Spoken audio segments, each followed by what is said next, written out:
My life is not just my own. I am born of a dream, Halmoni, your dreams, like the ones that gave birth to today, my sister's graduation.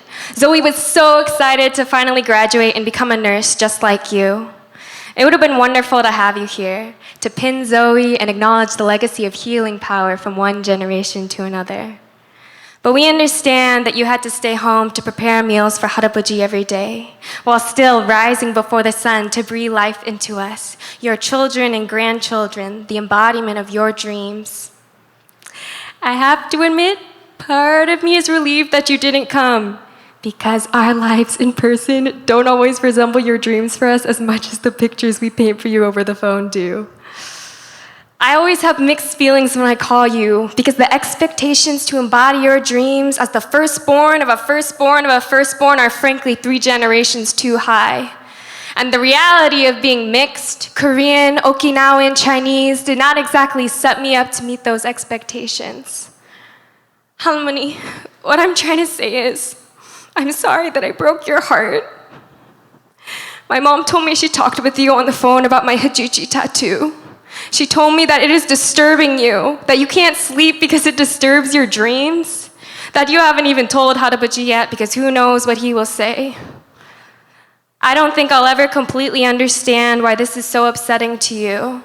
But when you tell me your stories, I can understand why my head-gigi and what it looks like to you seem to oppose your dreams for me.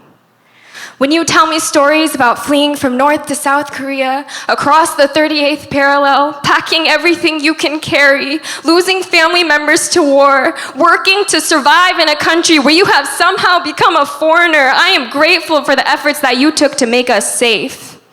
When you tell me stories about immigrating to Los Angeles alone with 2 kids, at the hospital all day, caring for patients who didn't care about you, while 할아버지 went to school at night, I am grateful for the lessons I learned from your and 할아버지's work ethic that show me how to work hard today towards the fulfillment of my own dreams.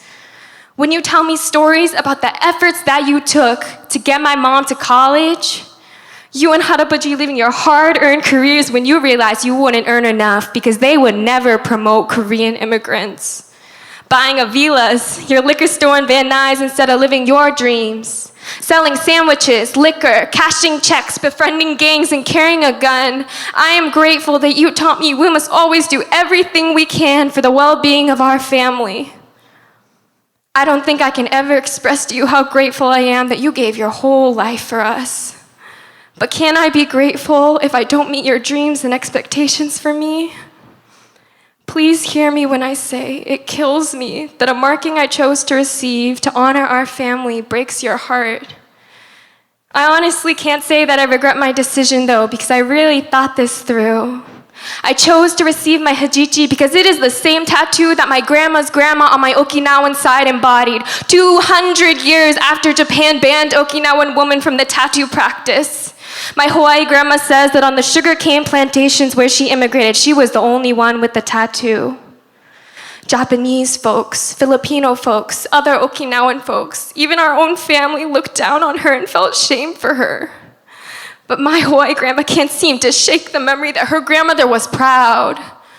So I understand that it is a privilege to choose to receive a marking that makes me stand out in a land that you have worked so hard so that I can fit in. I understand that you think it looks scary and that it may make me look dangerous. I understand that in your eyes, my body has become a vessel that can no longer hold your dreams. I'm sad that I'm letting you down by being proud of who I am and from whom I come from.